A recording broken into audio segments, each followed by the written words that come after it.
Machismo no ambiente educativo e social, sexismo, doutrinação de gênero. Sabemos que tudo isso existe nas escolas e na sociedade como um todo. Como então lidar com essas diferenças diante de tantos preconceitos e estereótipos sociais que são levados para o ambiente de modo geral? Enfim, como lidar com a problemática de promover a compreensão sobre as diferenças? Quem fala mais sobre o assunto é a educadora Dara Cristiane de Souza. Olá, Dara, seja bem-vinda. Obrigada. Dara, você trabalha especificamente no ambiente escolar, que já é uma preparação para um ambiente social. Isso. É difícil trabalhar com questões de gênero na escola? Sim, é muito difícil, porque nós vivemos dentro da escola uma sociedade em miniatura, né? Então, todas as cobranças sociais feitas na sociedade são feitas dentro da escola, só que em maior potencialidade, né? Então, se na sociedade existe uma cobrança de um padrão social a ser seguido, na escola essa cobrança é muito maior. Então, a questão de gênero a ser trabalhada na escola, ela vem para minimizar uma questão social, né? Então, enquanto nós cobramos na sociedade que existam posições binárias, né? Que a nossa sociedade ocidental, ela cobra isso, essas posições binárias, do que é ser homem, do que é ser mulher, na escola isso é muito maior, né? Então, nós temos problemas gerados por essa questão binária dentro da escola que afeta diretamente crianças, né? Crianças que são, por enquanto, seres humanos, que não se entendem ainda enquanto homem e mulher, apenas enquanto seres humanos, e que de repente se vê diante de um padrão que elas não sabem ainda, que elas não reconhecem. Então, sim, é muito difícil trabalhar a questão de gênero dentro da escola. Dara, uma pesquisa recente realizada pela agência É Nós mostra que 39% das garotas entre 14 e 24 anos já sofreram algum tipo de preconceito por serem mulheres. Uhum. E na maioria dos casos ocorre também da parte de professores. Você identifica isso no ambiente escolar? Sim, sim. Isso é facilmente identificável. Principalmente quando nós nos referimos a alguma garota com um determinado estereótipo, né? Aquela mulherzinha, né? Aquela do cabelo ruim, aquela. Então, sempre é virado a uma violência, gerando uma violência, né? E que parte do adulto, né? Que deveria tratar de uma outra forma, inclusive porque nós temos todo um relatório, muitas leis que dizem que dentro da escola, a LDB é uma, o PCN é outro, né, que dizem que dentro da escola nós devemos saber lidar com essas questões, e nós não estamos sabendo fazer isso. Até da parte do professor. Como é que essas crianças ou adolescentes se sentem diante dessa violência psicológica específica que você acabou de citar? Como é que a família também reage? É meio difícil eu dizer o que a criança sente, né? Porque aí é cada indivíduo falando do seu lugar de atuação na sociedade. Mas o que nós percebemos muito é que isso gera traumas psicológicos que só aparecem na vida adulta, né? Então, conversando com pessoas que hoje já saíram da escola há muito tempo, sei lá, 10, 15 anos fora da escola, nós compreendemos que a escola foi um espaço de tempo horrível na vida daquela pessoa. Porque dentro da escola existia uma ausência de vida, né? A pessoa ia para lá para ser maltratada. E não é assim que deveria ser a escola. O espaço escolar deveria ser um espaço laico, né, de direito para todos e todas, né, principalmente de inclusão, principalmente a escola pública. Só que nós não conseguimos fazer isso ainda, porque nós lidamos com uma problemática que é a ética moral que as pessoas levam para a sala de aula, né? Então, a minha ética moral, ela não tem que estar em sala de aula. O que tem que estar em sala de aula é a minha ética social, né? Então, a minha ética social está sendo deixada de lado, principalmente quando eu falo de escola pública, que é onde eu atuo, que nós temos uma série de leis que nos regem e que nos evitam de estar prevaricando o serviço público. Mas nós não fazemos isso com maestria, infelizmente, por causa da nossa ética moral, que é fundamentalista, é sectária, que vem, geralmente ela surge de um aspecto religioso e que eu trago para a sala de aula. Não deveria ser assim, E você fala de uma legislação específica, nós sabemos que ela existe, mas ela não vem sendo cumprida no ambiente escolar, é isso que eu estou entendendo? Sim, a LDB, ela fala sobre as questões de gênero, que nós devemos tratar em sala de aula das questões de gênero, de orientação sexual, de doenças sexualmente transmissíveis, né? Nós temos o Conselho de Educação, por exemplo, do Distrito Federal, que traz na sua resolução número 1, artigo 19, se não me engano, inciso 6, que nós temos que trabalhar a Lei Maria da Penha e outras questões de gênero. Então, todas as questões relacionadas a gênero têm que ser trabalhadas em sala de aula e nós não sabemos fazer isso. E aí vem uma série de justificativas. Eu não tenho conhecimento, eu não tenho formação, né? E realmente nós não tivemos formação para isso. Nenhuma faculdade... Mas o professor não pode buscar essa formação por conta própria? Deve buscar, né? Inclusive, a Secretaria de Educação do Distrito Federal, que é onde eu atuo, ela oferece cursos na EAP, que é a Escola de Aperfeiçoamento do Profissional da Educação, que tratam sobre essas questões. Há pouco tempo, de 2009, se não me engano, a 2015, era oferecido pela Universidade de Brasília o curso Gênero e Diversidade na Escola, que tratava sobre essas questões de gênero, de raça, de sexualidade, né, de diversidade na sala de aula. E poucas pessoas tinham acesso, né? Porque, inclusive, ao entrar no curso, elas saíam, elas desistiam do curso por questões religiosas. Né? Então, nós temos aí que o fundamentalismo religioso está muito imperante na nossa sociedade. Né? E isso nos traz transtornos enormes, porque nós estamos gerando...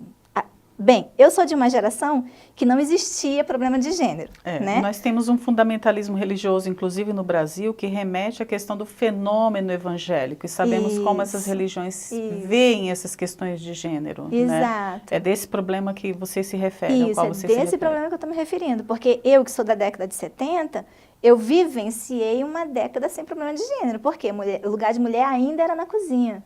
Então, minha mãe foi vanguardista a nos colocar para fazer uma série de cursos, nos colocar na sociedade, não para ficar atrás de um homem, mas pelo menos do lado.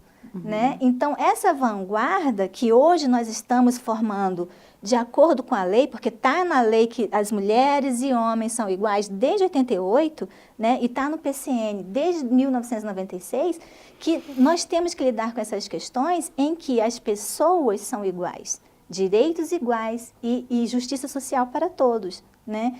E mesmo assim, mesmo desde 96, estando no PCN, desde 98, se não me engano, estando na LDB, nós não conseguimos levar isso para a sala de aula.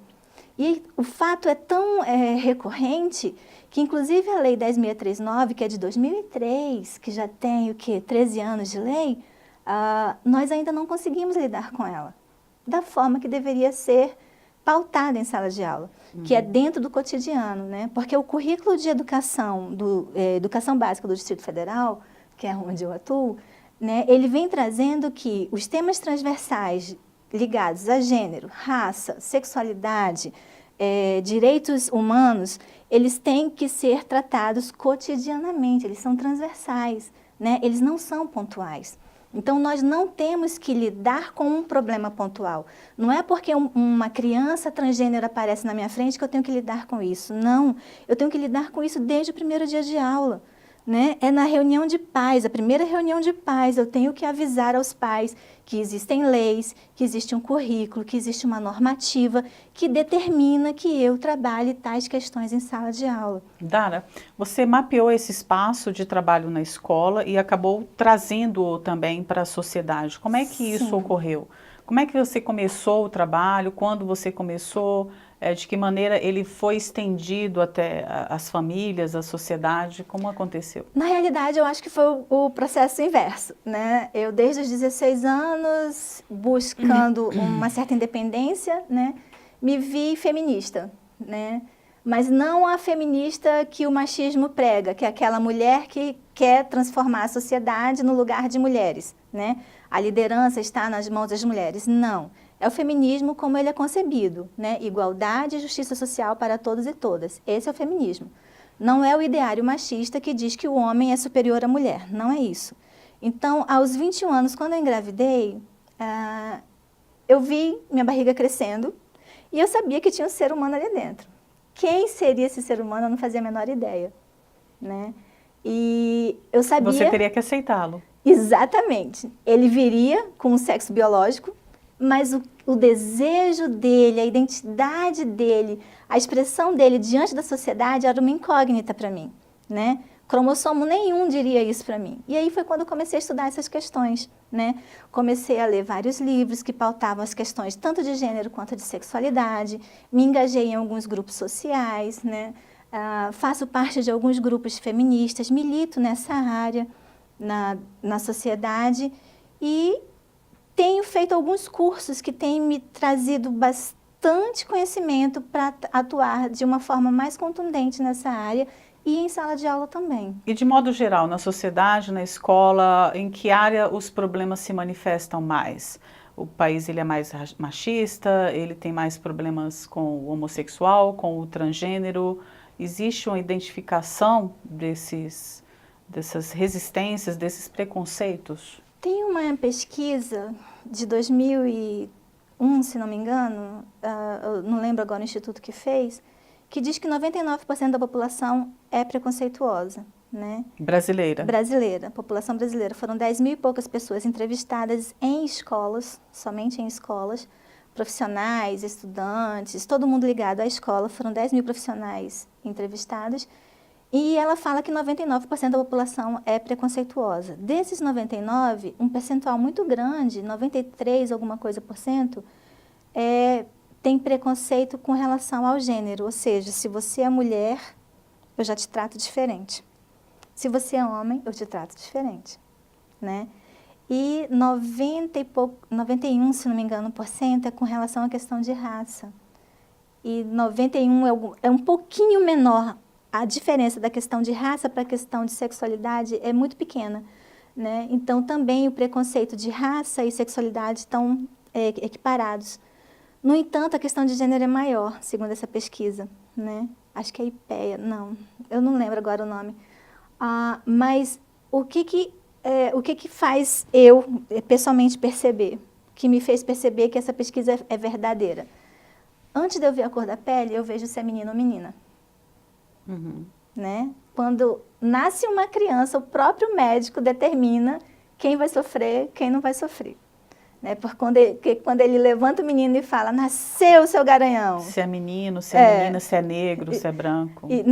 Geralmente é mais a questão relacionada a pênis e vagina mesmo. Nossa. Nasceu um menino, o médico já fala com alegria, e a mãe, uau, tô dando um varão. Então, né? a mãe também é machista? A sociedade é machista. Né? O pai, a mãe, por mais que a mulher não queira ser machista, ela é cobrada para ser machista. É ela que é responsável por passar esses preceitos adiante, né? E quando ela não os passa, quando ela perpassa por outras nuances sociais, ela é estigmatizada, porque ela deixou de passar o que deveria ser passado para aquela criança, né? Inclusive, existe uma culpa que as mães carregam, porque elas falam que, mas eu sou culpada disso. Não, não é. É a sociedade, a própria sociedade que é culpada disso, né? Então, nós temos que entender esse aspecto social, porque as questões de gênero, os papéis de gênero na sociedade, são determinados pela sociedade e, dependendo da sociedade, eles são mais ou menos cobrados. E você fala que a questão da doutrinação de gênero também é uma construção social. Seria isso? Sim, com certeza. Quer ver uma coisa? Desde quando você, enquanto pessoa, se entende heterossexual, ou homossexual, ou bissexual? Não existe esse entendimento. Porque desde pequena, ao se ter uma vagina, você é tratada como menina, você é levada a pensar como menina, você tem que usar roupas de menina e gostar de cores de menina. Então, isso é desde que você nasce. Essa construção cisgênera e heteronormativa da sociedade, ela é feita desde que nós nascemos. E aí daí também os espaços do masculino e do feminino também são determinados? Sim, são determinados. É também uma questão histórica? É histórico. E Dara, no caso de um transgênero, não sei se você já pegou essa situação na escola, a criança se sente desde o princípio diferente. Como é que ela lida, como é que ocorre a adaptação perante aos colegas, a sociedade, a família? Como é que isso evolui no ambiente escolar e no ambiente social dessa criança? Pessoalmente, eu nunca tive um transgênero na minha sala de aula.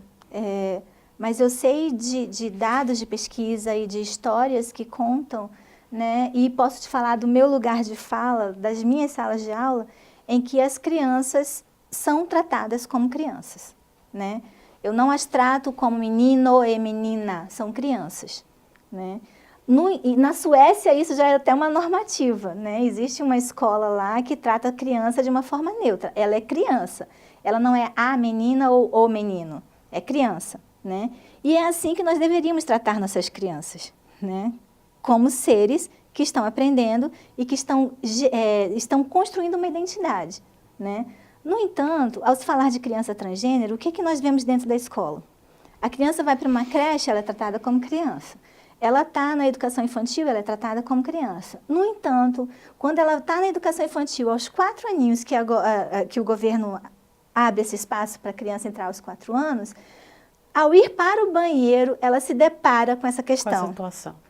Porque em casa, ela usa um banheiro único, onde todo mundo usa o banheiro. Na escola, quando um menino vai para o banheiro e, por um acaso, ele entrou no banheiro da menina, que ele não sabe que existe essa diferença, né? Alguém grita, não, não é aí. Seu espaço não é aí. E aí a criança se toca, ela percebe que naquele momento ela tem que escolher se ela é o bonequinho reto ou se ela é o bonequinho que tem a roupinha triangular. Né? Então, naquele momento é dado para a criança dois caminhos a serem seguidos. Ou você é homem ou você é mulher. E ali ela se vê diante do que ela nunca tinha percebido, né? Que ela é um menino ou ela é uma menina. E aí ela começa a se engajar por essas duas nuances sociais que cobram que ela haja de uma determinada forma, né? Com a criança transgênero acontece exatamente a mesma coisa. Só que para a criança transgênero é pior ainda, porque nesse espaço, nesse momento, ela percebe que ela tem um órgão no corpo dela que diz que ela tem que agir de uma determinada forma. Que não é a cabecinha dela, que não é o coração dela que determina quem ela é. Que é o órgão sexual que ela carrega no meio das pernas. E aí, qual é a reação? Da maioria das pessoas é tratá-la de acordo com o seu órgão sexual. Infelizmente, né? Mas dependendo dos casos, quando a família é atuante, quando a família é muito presente, a identidade da criança ela é preservada. E aí a escola a trata como a família gostaria que a tratasse, né? Mas são poucos casos, né? Nós sabemos de pessoas transgêneros que passaram a vida escolar inteira se escondendo, né? Porque tinham medo de morrer, tinham medo de apanhar, tinham medo de serem violentadas. E ao sair da escola, que assumem a sua verdadeira identidade, as pessoas começam a achar que é uma questão de safadeza, sacanagem, não tem nada a ver, você nunca foi menina e de repente você quer virar menina. Não, é porque ela percebeu que se ela se escondesse, ela sofreria menos violência, né?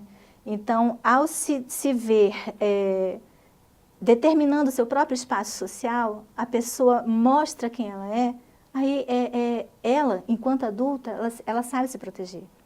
Enquanto criança, enquanto adolescente, ela não sabe. Poucos são os adolescentes e as crianças que se mostram, né? Existe alguma rede de apoio dada para essas crianças, para esses Nós problemas? temos o CRAS da Diversidade, né? Que se localiza, inclusive, lá no final da Asa Sul, da L2 Sul. Nós temos os assistentes sociais também do governo, né? Os hospitais, os postos de saúde são orientados a tratar as pessoas transgêneras de forma diferente. No entanto, também esbarramos na mesma questão que existe na escola, que embora existam leis, inclusive tem um decreto assinado há pouco tempo, né, que determina que a pessoa transgênero e travesti na escola, ela tenha seu nome social preservado, né? Então, em todos os documentos da escola, o nome dela, que ela escolheu, vai estar registrado no diário de sala, de classe. No entanto, são poucas as pessoas que sabem disso, né? E os secretários escolares, alguns que conhecem da lei, que deveria ser todos, né? Eu até digo que são todos que conhecem, mas não são todos que aplicam, né? Infelizmente, porque nós lidamos com o humano. Então, todos estão ali para preservar a identidade da pessoa. Só que acontece o seguinte, a pessoa era João até um determinado ponto, de repente ela vira Maria. Então, não são todos os professores que aceitam essa transformação, né? Que não é uma transformação, é apenas o resultado de uma identidade que estava sendo escondida. E nesse né? sentido é altamente problemático, porque a Sim. escola seria o principal órgão a trazer esse tipo de responsabilidade para a sociedade. Sim. E a escola tem se omitido nesse Sim, sentido. tem. Não é bem uma omissão, eu diria que é uma falta de conhecimento, né? Porque se a lei existe, ela tem que ser aplicada.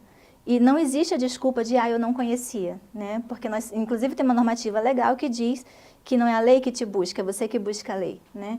Então, E essas leis, elas são cobradas, inclusive, por ocasião de concursos públicos, para admissão desses professores. Sim. É óbvio que eles têm conhecimento. Sim, deveriam, né? Deveriam ter. A aplicabilidade dessa lei é que tem sido problemática, seria isso? A implementação dela. Executá-la tem sido problemática, porque implantá-la aconteceu, implantou-se a lei. Né? Veio a normativa, tem a resolução, tem a recomendação, inclusive a recomendação é enorme. Mas eu não sei aonde que isso trava, porque chega na escola, é enviado circular, é enviado memorando, é enviado ofício, mas eu não sei por que não chega na sala de aula. E aos poucos que chegam, poucas profissionais de educação, e os profissionais de educação que abraçam as leis e começam a agir de acordo com a lei, são vistos com outros olhos dentro da escola. Entendo. Voltando um pouquinho à questão do machismo, só para a gente esticar mais um pouquinho o nosso papo. Tá. Uma das ideias mais recorrentes na nossa cultura em relação à violência masculina é a de que os homens sejam naturalmente violentos e que a violência masculina estaria centrada na biologia. E nós vemos que nesse caso aqui, nosso específico do brasileiro, ela é muito extremista. São muitos os casos de violência do homem contra a mulher, né? E o machismo feminino também é recorrente. Essas questões, elas estão integradas no seu projeto, no projeto que você desenvolve? Como é que é isso? Você observa esse tipo de coisa na sociedade? Sim, sim. O nosso país é o 5º pior país do mundo para uma mulher viver. Né? Nossa. É o país onde esse dado eu não tinha. É onde mais mulheres morrem por serem mulheres. Né? Os dados são gritantes. A taxa de feminicídio no Brasil é muito alta. A questão do machismo, nós temos que pensar lá atrás, quando nasce um menino, né? A ele é dado toda a liberdade. O primeiro brinquedo que ele ganha é um carrinho ou uma bola, e ele vai correr atrás desse carrinho ou dessa bola. O espaço social dele é livre, é aberto. Ele sobe na árvore, ele corre, ele grita, ele bate, né? Tudo que ele quiser, ele conquista. Ou com educação, pedindo. Se não conseguir, ele grita. Se não conseguir, ele bate e ele consegue, né? Então, tudo isso está dentro da formação do brasileiro. E vamos dizer assim, que da maioria dos homens da sociedade ocidental, né? Já para a menina, o espaço social é diferente. A menina, quando nasce, ela começa a vestir rosa, as roupas dela são rosas, são roupas a velha doutrinação claras, de gênero. Exato, a doutrinação de gênero. O primeiro brinquedo que ela ganha é uma boneca, tudo que... Ela tem que ser oprimida. Mas a opressão ela vem aos poucos, Por quê? Ela ganha uma boneca para cuidar dessa boneca como se fosse um bebê de verdade. Então, o espaço da menina é limitado, está todo aqui, porque ela nana a boneca, ela cuida da boneca, ela ajuda a mãe lavando a louça aos braços, está tudo aqui. Ela varre a casa, ela passa a roupa, ela costura, ela faz pequenos serviços dentro de casa, o espaço dela é limitado, o espaço dela é dentro de casa. Se ela vai sentar, ela tem que sentar fechada, o espaço dela é limitado, inclusive para sentar. E ao limitar-se o espaço dessa menina, aí vem as outras, vamos dizer assim, adjetivos femininos, né? Uhum. Ela tem que falar baixo, ela tem que se submeter, porque a palavra dela não é a última palavra, né? Ela tem que se tornar, vamos dizer assim, a segunda voz, né? Ela é a sombra. Ela nunca é o sujeito, o protagonista, não, ela é a sombra, né? E isso está dentro de uma sociedade que ensina homens e mulheres a serem machistas. Por quê? Nós temos uma herança patriarcal, Nossa sociedade é patriarcal. E o patriarcado vive disso. O homem comanda todos, né? E a mulher é o último todos. Né? Então, partindo desse entendimento, nós compreendemos por que a nossa sociedade é tão machista. E aí ainda tem, vamos dizer assim, dados que pioram. Porque ao se ensinar todas essas nuances para o menino e para a menina, quem cuida da casa é a menina. Então, o menino está sendo deixado de fora do espaço lar totalmente. Ele é totalmente deixado de fora. Aí os espaços são definidos, as funções são definidas historicamente, né? No entanto, não tem mais a ver com essa nossa sociedade, né? Porque já se passou muitos anos em que só o homem dirigia um carro. Então o conflito é maior. Muito maior, porque a nossa sociedade não é mais essa sociedade que herdou esse patriarcado. O patriarcado já passou, já foi. Ele foi para uma determinada época, para um determinado período histórico. Hoje em dia, o conceito de mulher é completamente diferente de 100 anos atrás. Hoje nós usamos calça. Até a década de 30, nós seríamos presas por estarmos rompendo uma barreira por usarmos uma calça, que é uma roupa masculina, né? Então, todas essas nuances que já estiveram em leis, né? Porque prender uma mulher que usa calça estava na lei. Prender uma mulher que queria o divórcio estava na lei. Então, estava na lei que a mulher não poderia receber o seu salário em mão, né? Nas mãos dela. O salário dela era dado para o pai ou para o marido.